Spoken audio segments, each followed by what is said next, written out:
আপনার ভোট হয়ে গেছে, ক্ষমতায় বিএনপি চলে গিয়েছে। সো এখন হচ্ছে যে তারেক রহমানের যে বলা ছিল আই হ্যাভ এ প্ল্যান, কি সেই প্ল্যান? তো এই প্ল্যান নিয়ে নানান ধরনের আলোচনা সমালোচনা রাজনৈতিকভাবে অনেকে করেছেন। বাট আজকে যখন আমরা দেখলাম যে নির্বাচন পরবর্তী যেই সংবাদ সম্মেলন হলো, সেই সংবাদ সম্মেলনে তিনি যে বক্তব্য দিয়েছেন, বিশ্বাস করেন যদি এই জায়গায় বিএনপির ইথোলজি অথবা আইডিওলজি সারা বাংলাদেশের নেতাকর্মীরা মাইনা চলে, তাহলে বিএনপি এই 5 বছর না, এর পরের 5 বছরও ক্ষমতায় থাকবে। কিন্তু প্রশ্ন হচ্ছে, দলের শীর্ষ পর্যায় থেকে যে সকল বার্তা পাঠানো হয়, একদম লোকাল গ্রাম পর্যায়ের অথবা দেশে বিদেশে ছড়িয়ে থাকা যে কর্মীরা, তারা কি সেটা ফোকাস করছে? আসুন দেখি জনাব তারেক রহমান কি বক্তব্য দিয়েছেন, আর এতে কেনই বা আওয়ামী লীগের জামাতের নেতাকর্মীদের খুশি হওয়ার কথা। তবে সবচেয়ে বেশি আওয়ামী লীগের যারা সাপোর্টার আছেন তারা খুশি হয়েছেন। জাতীয় সংসদ নির্বাচন পরবর্তী পরিস্থিতিতে দেশে যে শান্তি শৃঙ্খলার মানে ডিস্টারবেন্স আছে, সেটাকে বজায় রাখার উপর সর্বোচ্চ গুরুত্ব আরোপ করেছেন আপনার জনাব তারেক রহমান।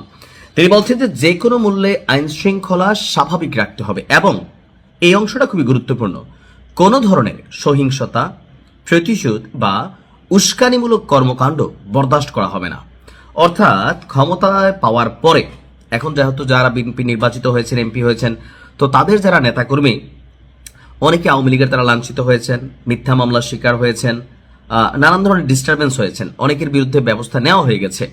আবার অনেকে আপনার হয়তো এখনো ধরাছোঁয়ার বাহিরে আছে, অথবা অনেকে এখন বিএনপি নতুন ক্ষমতায় আসতে যাচ্ছে দীর্ঘদিন পরে, তো স্বাভাবিকভাবে এলাকায় আধিপত্য বা প্রাধান্য বিস্তারকে কেন্দ্র করে প্রতিশোধমূলক কর্মকাণ্ড হিসাবে যে হ্যাঁ আওয়ামী লীগ আমাদের সাথে এটা করছে, আমরাও এটা করবো, সে আমার দিকে চোখ তুলে তাকাইলো কেন, সে একটা কথা বললো কেন।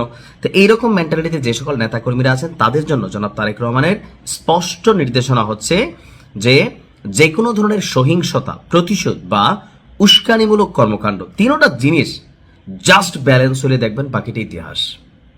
তবে এই বিষয়টা যে বললাম না, দলের যারা প্রধান থাকেন তারা হয়তো অনেক কিছু দলের কল্যাণে বা তারা চায় যে ধরেন আমি যদি একটা পরিবারের প্রধান হই, আমি কি চাইবো না যে আমার পরিবারটাকে মানুষ ভালো বলুক? একটা প্রতিষ্ঠানের প্রধান হলে অথবা একটা সংগঠনের প্রধান হইলে তো তদ্রুপ তারেক রহমানও তিনি তার জায়গা থেকে অবশ্যই চান যে বিএনপিকে মানুষ ভালোবাসুক, অথবা অতীতে বিএনপির যে দুর্নাম ছিল বা নেগেটিভ পয়েন্টগুলো ছিল সেগুলো থেকে বের হয়ে 18 বছর পর যখন বিএনপি ক্ষমতায় আসছে, বিএনপি চায় যে জনাব তারেক রহমান অবশ্যই তারা চান যে মানুষ তাদেরকে ভালোবাসুক।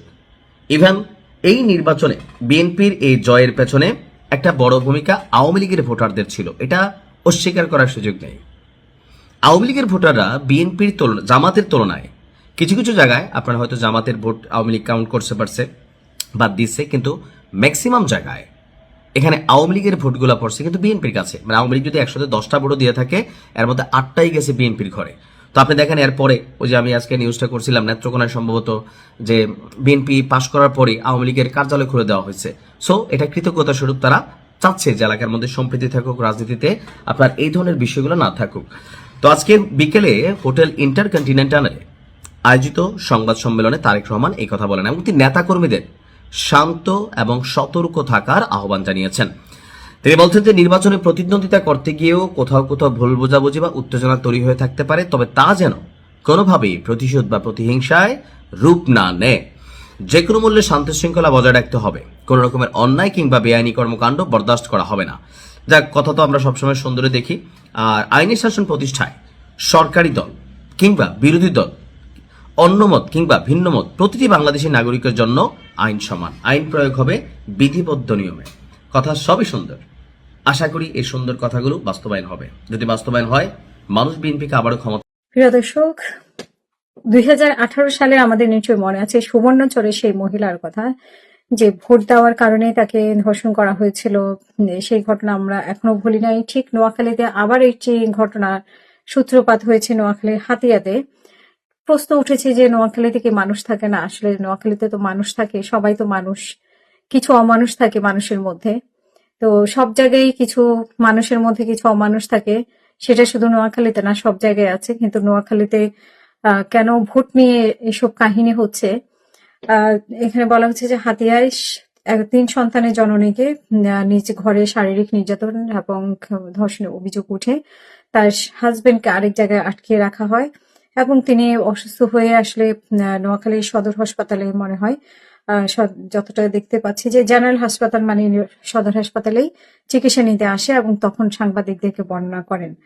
তো গাইনি বিভাগে ভর্তি করানো হয়। চিকিৎসক জানান যে প্রয়োজনীয় পরীক্ষা নিরীক্ষা করে দিন শেষে চূড়ান্ত মতামত দেওয়া হবে। এখন পর্যন্ত মতামত না পাওয়ার আগেই এই খবরটা ছাপানো হয়েছে এবং হাসপাতালে ইমার্জেন্সি মেডিকেল হসপিটালে ডাক্তার মুস্তাফিজুর রহমান বলেন যে হাতিয়া থেকে আসা 32 বছর বয়সী এক নারী গত রাতে 11টার দিকে মারধর ও যৌন নির্যাতনের অভিযোগ করেছে এবং আমরা তাকে দ্রুত ভর্তি করে গাইনি বিভাগে পাঠিয়েছি এবং পরীক্ষার রিপোর্টের ভিত্তিতে পরবর্তী সিদ্ধান্ত জানানো হবে।